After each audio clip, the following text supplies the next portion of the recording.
ಎಲ್ಲರಿಗೂ ನಮಸ್ಕಾರ. ಎಲ್ಲರೂ ಹೇಗಿದ್ದೀರಾ? ನಾನು ತುಂಬ ಚೆನ್ನಾಗಿದ್ದೀನಿ. ನನ್ನ ವೀಡಿಯೋನ ಯಾರೆಲ್ಲ ಫಸ್ಟ್ ಟೈಮ್ ನೋಡ್ತಾ ಇದ್ದೀರಾ ಪ್ಲೀಸ್ ಸಬ್ಸ್ಕ್ರೈಬ್ ಮಾಡಿರಿ.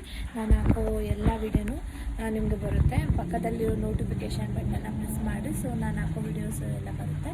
ಸೊ ಇವತ್ತು ಬಂದು ನಮ್ಮೂರಲ್ಲಿ ಜೋರಾಗಿ ಮಳೆ ಬರ್ತಿದೆ ನೋಡ್ರಿ. ಮಳೆ ಬಂದು ಎಲ್ಲ ನೀರೆಲ್ಲ ಎಷ್ಟು ಜೋರಾಗಿ ಹೋಗ್ತಿದೆ, ಸಿಕ್ಕಾಪಟ್ಟೆ ಜೋರಾಗಿ ಬರ್ತಿದೆ ಮಳೆ. ಮತ್ತು ಕಾರ್ ಮೇಲೆಲ್ಲ ನೀರೆಲ್ಲ ಯೂಸ್ ನಿಂತಿದೆ. ಮತ್ತು ಗಿಡದ ಮೇಲೆ ಇವತ್ತು ಬಂದು ಬುಧವಾರ ಏನೆಲ್ಲ ಆಯಿತು ಅಂತ ಈ ವಿಡಿಯೋನ ಕೊನೆ ತನಕ ನೋಡ್ರಿ, ಎಲ್ಲ ಅಪ್ಡೇಟ್ ಮಾಡ್ತೀನಿ. ನನ್ನ ಮಗಳನ್ನ 9 ಗಂಟೆಗೆ ಸ್ಕೂಲ್ಗೆ ಡ್ರಾಪ್ ಮಾಡಿದ್ವಿ.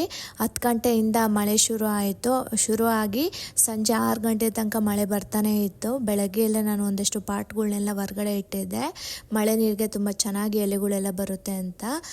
ತುಂಬ ಜೋರಾಗಿ ಮಳೆ ಬೀಳ್ತಾನೆ ಇತ್ತು. ಕಾರೆಲ್ಲ ಹೊರಗಡೆನೇ ಹಾಕಿದ್ವಿ, ಮಳೆ ನೀರಿಗೆ ಕಾರೆಲ್ಲ ಸ್ವಲ್ಪ ವಾಶ್ ಆಗಲಿ ಅಂತ. ಇರೋದ್ರಿಂದ ಸ್ವಲ್ಪ ವಾತಾವರಣ ಎಲ್ಲ ತಣ್ಣಗಿದೆ. ಇಲ್ಲಿ ಬೆಟ್ಟ ಗುಡ್ಡ ಅದೆಲ್ಲ ಇಲ್ಲ. ಸೊ ಟೆಕ್ಸಸಲ್ಲಿ ಸಮ ಜಾಗ, ಅದರಿಂದ ಜಾಸ್ತಿ ವಾತಾವರಣ ಚೇಂಜಸ್ ಇರುತ್ತೆ ಇಲ್ಲಿ.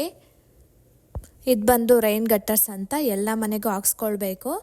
ಜೋರಾಗಿ ಮಳೆ ಬಿದ್ದರೆ ಅದು ರೂಫ್ಗೆಲ್ಲ ಅದು ಇಂಪ್ಯಾಕ್ಟ್ ಆಗುತ್ತೆ. ಸೊ ಮನೆ ಕೆಳಗಡೆ ಪಾಯ ಇರುತ್ತಲ್ವ, ಮನೆ ಕಟ್ಟಿರೋ ಬಿಲ್ಡಿಂಗು, ಸೊ ಅದಕ್ಕೆಲ್ಲ ಎಫೆಕ್ಟ್ ಆಗುತ್ತೆ, ಪಾಳ ಬಿಡುತ್ತೆ ಬಿಲ್ಡಿಂಗು ಜಾಸ್ತಿ ನೀರು ಹೋಗೋದ್ರಿಂದ.